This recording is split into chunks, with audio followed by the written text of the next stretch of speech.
مصطفى شمعة، طالب في هندسة في جامعة النيل، 20 سنة. مريم إبراهيم في هندسة تانية، هندسة صناعية في جامعة النيل، عندي 19 سنة. حبيبة الصياد، جامعة النيل في بيزنس. المشكلة في الجامعة باختصار شديد انه احنا المفروض كنا ناويين ننقل الكامبس بتاعنا في الشيخ زايد، بس وكنا خلاص ابتدينا فعلا ننقل وقت الثورة. بس بعد الثورة حصل قلق كتير في البلد، والدكتور أحمد شفيق طلع قرار انه هينقل الجامعة من وزارة الاتصالات اللي احنا كنا بنأجر منها الجامعة المبنى يعني والأرض لصندوق تطوير التعليم. ليه الجامعة كانت بتأجر من وزارة الاتصالات؟ عشان دي مبادرة من وزارة الاتصالات لدعم التعليم وبتطلع كوادر في تكنولوجيا المعلومات وكده. فكانت عشان الجامعة الموديل بتاعها جامعة أهلية، فالوزارة كانت بتبروفايد الجامعة بالأرض والمباني، والجامعة بتأجر الأرض زي سيستم مثلا سمارت فيليج، نفس السيستم يعني. فالمشكلة بتاعتنا دلوقتي ان احنا المبنى اللي هناك الجامعة من تبرعات ناس كتير قوي والبارتنرشيبس مع شركات زي انتل، مايكروسوفت، كل الناس دي كانت صارفة على الجامعة عشان تعمل لابز ووركشوبس وكل الاي سي تي انفراستراكشر في الجامعة في مقر الشيخ زايد. دي كلها مخصصة لجامعة النيل. دلوقتي الحاجات دي كلها احنا ما عندناش اكسس ليها. فانا دلوقتي طالبة في هندسة، ما عنديش ولا وركشوبس ولا معامل ولا اي حاجة، فعندي كورسز متأخرة ومحتاجة اخشها بأسرع وقت ممكن عشان اقدر اكمل تعليمي يعني. والريسيرش عندنا احنا جامعة اصلا ريسيرش بيزد يونيفرسيتي، فالريسيرش واقف برضو عشان احنا مش قادرين نخش الفاسيلتيز دي. كنا عاملين اعتصام في الجامعة بقالنا 5 ايام لحد ما دكتور زويل جه، لانه احنا وجهنا له دعوات كتير قبل كده وهو ما كانش بيجي، والحكومة كانت كل اللي على لسانها انه لما دكتور زويل يجي هيحل المشكلة، لان الارض بتاعة الجامعة اتخصصت لمشروع زويل.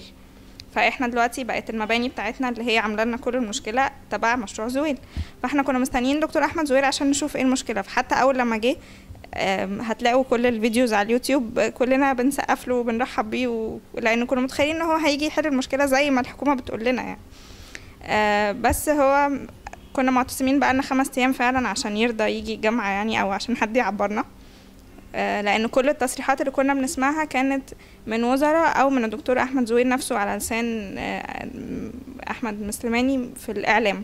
فقلنا خلاص احنا هنعتصم لأن ما عندناش حاجة تانية نعملها في ايدينا يعني. فالدكتور أحمد زويل لما جه كان جه على ال 12 في الجرايد ان احنا معتصمين وان احنا مش فاهمين نعمل ايه، وان احنا بنناشده في الجرايد ان هو يجيلنا. فعشان كده قال لنا انه الاعلام مش هينفعكم، ما تحاولوش تمسكوا اي يفط ضدي. احنا مش ضد يعني، كلنا مش ضد مشروع دكتور احمد زويل، احنا اكيد كلنا كان هدفنا من الثوره انه البلد تتحسن وتتقدم، واكيد ده لو مشروع يعني ده مشروع هيفيد البلد فعلا، فكلنا متحمسين له. بس ما ينفعش نهد الجامعه عشان مشروع دكتور احمد زويل. فانا دلوقتي مش عارفه ايه مستقبل جامعتي، مش عارفه الجامعه هتنضم لمشروع دكتور احمد زويل ولا لا. طب لو ما انضمتش هنعمل احنا الجامعة هتعمل ايه؟ وكمان دلوقتي المعامل بتاعتي متأخرة، لو ما انضمتش والجامعة مكملة زي ما هي، احنا قاعدين في مبنى إداري مش مبنى جامعة.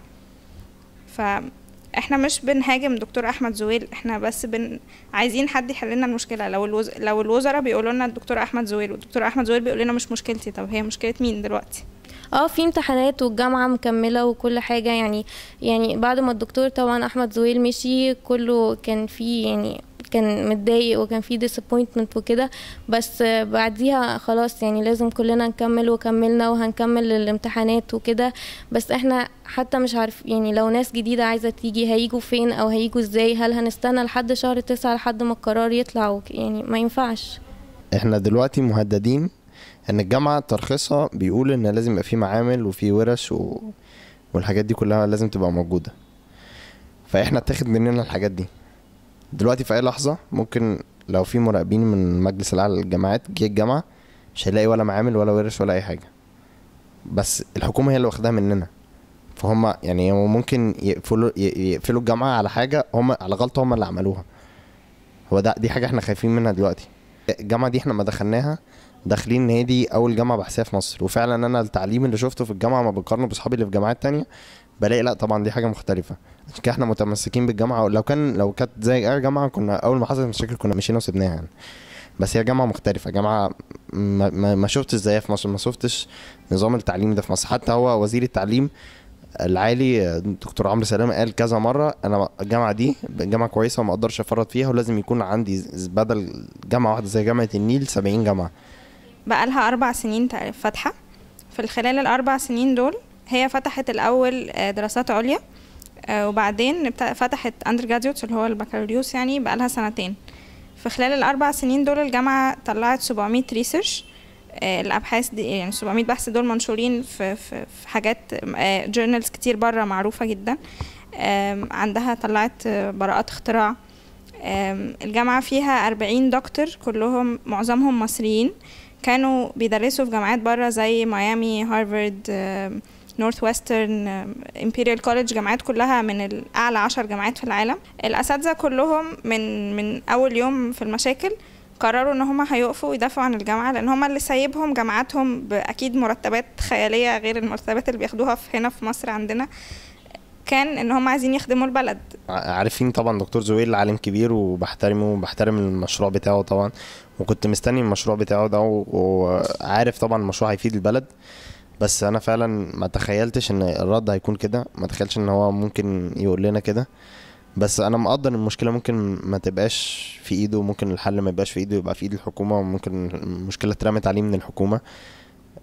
بس على الاقل انا شايف ان هو كان المفروض ممكن كان يقدر يساعدنا، او كان على الاقل حتى هو يعني ما دام هم خصصوا له الارض يبقى هو متهيألي حتى لو طلب من الحكومه ان هو يسمحوا لنا ان احنا ننقل كان الموضوع هينفع يعني. انا بناشده انه انت كعالم اكيد انت اكتر واحد ممكن تقدر يعني ايه طلبة عايزين يدرسوا وما عندهمش المعامل بتاعتهم. فانا بناشده انه انت كعالم انت يعني هتقدر تساعدنا. المشكلة اترمت عليك من الحكومة، يمكن اكيد تقدر توصل حتى على الاقل صوتنا للمسؤولين انه احنا محتاجين ننقل. احنا ما عندناش اي يعني، بالعكس احنا بنشجع المشروع الدكتور احمد زويل، بس احنا يعني عايزين جامعتنا تكمل.